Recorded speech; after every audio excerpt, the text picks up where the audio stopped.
Ano daw? Hi, Sir Eileen. Eileen. Okay. Madam Eileen, saan po kayo ngayon? Nasa Quezon City, sir. Okay. So, ano po yung lingkod ko sa iyo? Ma'am? Naghahanap ng Nang? friend. Nang ayod? Friend. Ayuda? Baka pumaldo, DJ. Wala po kayong friend? Wala. Naghahanap. Wala po kayong asawa? Wala, single. Pero may anak, wala? Meron, tatlo. Tatlo. Saan ho tatay ng tatlo mong anak? Naligaw ng landas, DJ. Oh, no.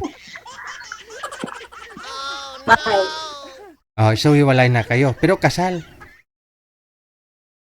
Hindi po, 10 years ago nang hiwalay.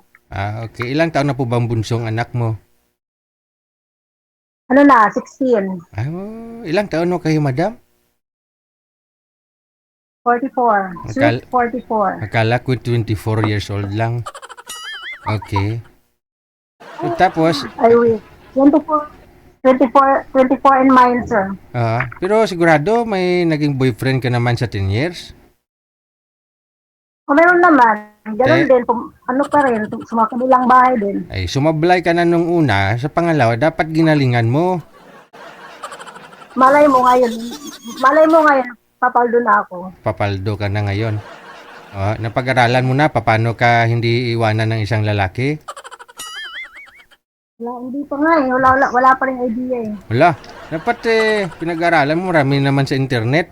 I-search mo doon. Paano ko galingan. Ganon. Sige. I try my best. Ano po trabaho nyo, ma'am? Diyan sa Quezon City? Dito? Quezon City? Sir, nag-ano po ako ng merchandiser. Merchandiser ka sa mall? Yes po. Anong pinopromote mo ng mga products? Dati po akong OFW sa last year lang, kakauwi ko lang. So ngayon nagtatrabaho ka dicer sa mall? Opo. Okay. Uy, may sumisigaw. Sige ho Wow, mahanapan ka ni manager. Mga ilang taon po ideal man mo? Gusto mo, ma'am? My ideal man, DJ, 50 above. 50 pataas? Hindi rin kasal dapat, no? Okay lang. Para paldong. Pwede rin, okay lang. Sige. Hanapan ka ni manager, ha? 50 pataas, ha? Okay, standby. Mahilig kayo sa Bluetooth kasi. Huwag kayo mag-Bluetooth, di klaro ang buses. Sinakabaon yan sa tainga ninyo. Maririnig doon yung ingay doon sa dulo, hindi bibig mo.